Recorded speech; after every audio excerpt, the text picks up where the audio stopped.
the betting, the not so much anymore, is more down to my own fault. I need to get studying again to get the edge back. But yeah, it's a great product.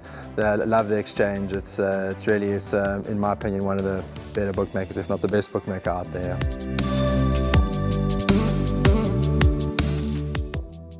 Our race number 2 will be the start of the place accumulator, 13:15, and this is a conditional novice. It's over 1,000 meters, and when we bring up the field, which the guys will do now, we'll see that there are, at the time of recording the show, there are 7 runners that go to post, so it's a small field, Warren, but I'm sure that many will be in the camp of this horse called Renaissance Man from the Michael Roberts stable.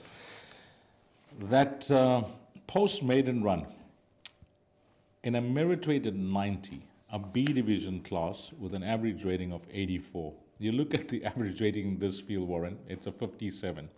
And of course, he does top the best weighted column ahead of Lazuli, the filly, and then it's Vasilikos at 73, joint with Northern Warrior.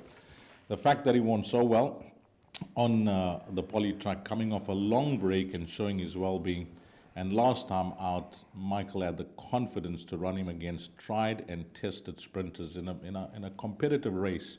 I say competitive because if you watch racing midweek, in that field was Faustino, Winterflight, and Prince Crash. And they all ran 1, 2, 3 in that sprint race won by Com Naidu midweek.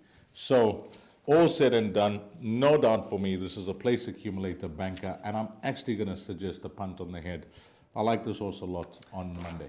Well, so far for the first 2 races, you and I aren't arguing much, and maybe the play could be a double ready to fly into Renaissance Man, the first double of the day.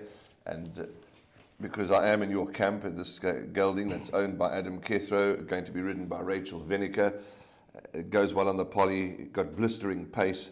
3rd run after, lots to like about Renaissance Man. You've stated the case, so let's not go on too much more about Renaissance Man. Yes, I think he's the one that they will have to beat. I am going to throw in number 2, Northern Warrior, the stable companion, and nice to have trainer Brett Weber in town. D's, his stable's bang in form at the moment, and I'm not suggesting that Back to Basics or Grisha can win. Well, they can win because they're in the race and they've got a chance, but they're not my winning choices. But I'm certainly going to throw them into trifectas and quartets. But like you, Renaissance Man. I'm a big Renaissance Man fan. I'm actually glad you touched on a thing like Brett Weber, and the stable's in form. There's so many underrated trainers around the country, and it's all due to the lack of support. We say underrated because they just don't have the stock, and Brett Weber is one of them. He can certainly deliver, Warren's 100%. His stable's in great form up in Gauteng. You mentioned this horse, Northern Warrior. Well, Michael Roberts has managed to keep the race alive, with 3 of his runners, just 7 declaring. So he's managed to keep the race alive, but no doubt Renaissance Man is the right one. Vasilikos for Janssen van Vieren.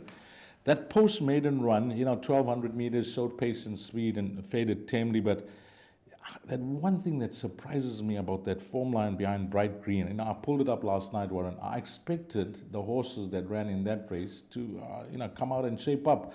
There've been 9 runners, and the best to come out of there is Stanley Park to run second. So that form line is a worry for me. But Vasilikos, I think, will be a play for exactors and swingers. But Warren thinks that maybe Northern Warrior could be the value for that exactor. But no doubt, we both agree.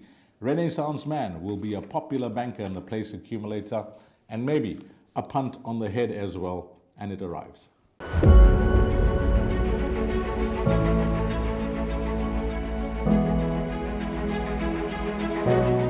It's Donovan Everett from Cape Racing, and I'd just like to say it's an absolute pleasure to be involved with Intrabet and Cape Breeders in this golf day today here at Pearl Valley.